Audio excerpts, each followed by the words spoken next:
अच्छे लोगों के साथ हमेशा बुरा क्यों होता है? वहीं जो लोग बुरे कर्म करते हैं और अज्ञान की राह पर होते हैं वो खुशहाल दिखते हैं। श्री कृष्ण ने इसका जवाब गीता में दिया है।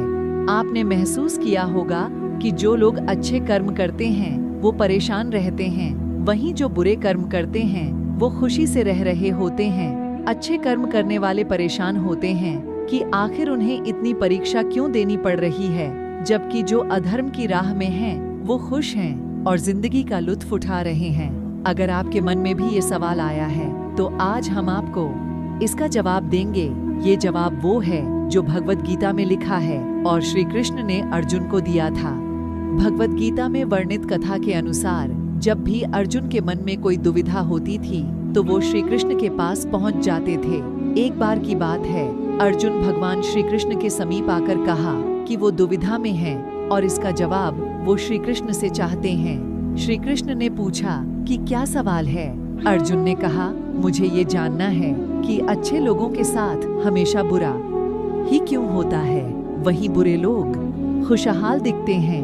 अर्जुन के मुंह से ऐसी बातें सुनकर श्री कृष्ण मुस्कुराए और कहा, मनुष्य जैसा सोचता है और महसूस करता है वैसा कुछ नहीं होता है, बल्कि अज्ञानता की वजह से वो सच्चाई नहीं समझ पाता है। अर्जुन उनकी ये बात समझ नहीं पाए। इसके बाद श्री कृष्ण ने क्या कहा वो जानते हैं। श्री कृष्ण ने अर्जुन से कहा, पार्थ, मैं तुम्हें एक कथा सुनाता हूँ, उसे सुनकर तुम समझ जाओगे कि हर प्राणी को उसके कर्म के हिसाब से ही फल मिलता है। प्रकृति हर किसी को अपनी राह चुनने का मौका देती है।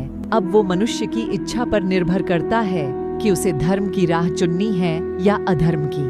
कथा शुरू करते हुए श्री कृष्ण ने कहा, एक नगर में दो पुरुष रहा करते थे। एक पुरुष व्यापारी था जिसके जीवन में धर्म की बहुत महत्ता थी।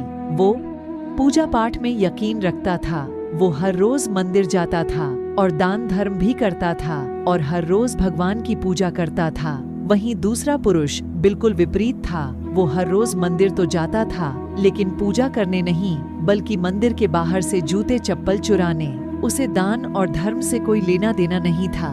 समय बीतता गया और एक दिन बहुत जोर की बारिश हो रही थी। इस वजह से मंदिर में पुजारी के अलावा कोई नहीं था। ये बात जब दूसरे पुरुष को पता चली तो उसने कहा कि ये सही मौका है मंदिर का धन चुराने का। पंडित से नजर बचाकर उसने मंदिर का सारा धन चुरा लिया। उसी समय धर्म कर्म में विश्वास रखने वाला व्यक्ति भी मंदिर पहुंचा। दुर्भाग्य से मंदिर के पुजारी ने उसे ही चोर समझ लिया और चिल्लाने लगे। वहाँ लोग एकत्र हो गए और उसे बहुत मारा। किसी तरह वो बचते बचाते वहाँ से निकला तो दुर्भाग्य ने उसका साथ वहाँ भी नहीं छोड़ा। मंदिर के बाहर वो एक गाड़ी से टकरा गया और घायल हो गया। फिर वो व्यापारी लंगड़ाते हुए घर जाने लगा तो रास्ते में उसकी मुलाकात उस पुरुष से हुई जिसने मंदिर से धन चुराया था। उसने कहा, आज तो मेरी किस्मत चमक गई, एक साथ इतना सारा धन मिल गया। ये सब देखकर उसे बहुत बुरा लगा और उसने अपने घर से भगवान की सारी तस्वीरें निकाल दी। कुछ सालों बाद दोनों की पुरुषों की मृत्यु हो गई। मरने के बाद जब दोनों यमराज की सभा में पहुंचे और भले पुरुष ने दूसरे व्यक्ति को देखा तो उसे बहुत गुस्सा आया। उसने क्रोधित होकर यमराज से पूछ ही लिया, मैं तो हमेशा अच्छे कर्म करता था, दान में विश्वास रखता था, उसके बदले जीवन भर मुझे अपमान और दर्द ही मिला और इस व्यक्ति को नोटों से भरी पोटली। आखिर ऐसा भेदभाव क्यों?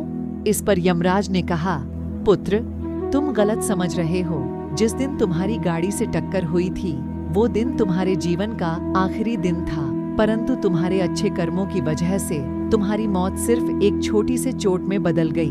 तुम इस दुष्ट व्यक्ति के बारे में जानना चाहते हो? दरअसल इसके भाग्य में राजयोग था, मगर इसके कुकर्मों और अधर्म की वजह से वो सिर्फ एक छोटी सी धन की पोटली में बदल गया। कथा सुनाने के बाद श्री कृष्ण अर्जुन से कहते हैं, पार्थ, क्या अब तुम्हें तुम्हारे सवाल का जवाब मिल गया? ऐसा सोचना कि भगवान तुम्हारे कर्मों को नजरअंदाज कर रहे हैं, ये बिल्कुल भी सत्य नहीं है। भगवान हमें कब क्या किस रूप में दे रहा है मनुष्य को समझ में नहीं आता है, मगर आप अच्छे कर्म करते रहें तो भगवान की कृपा हमेशा बनी रहती है। इसलिए अपने अच्छे कर्मों को बदलना नहीं चाहिए, क्योंकि उसका फल हमें इसी जीवन में मिलता है। इसलिए मनुष्य का फर्ज है कि वो हमेशा अच्छे कर्म करते रहें, क्योंकि श्री कृष्ण ने गीता में भी बताया है कि किसी के द्वारा किया गया कर्म बेकार नहीं जाता है, चाहे वो अच्छा हो या बुरा।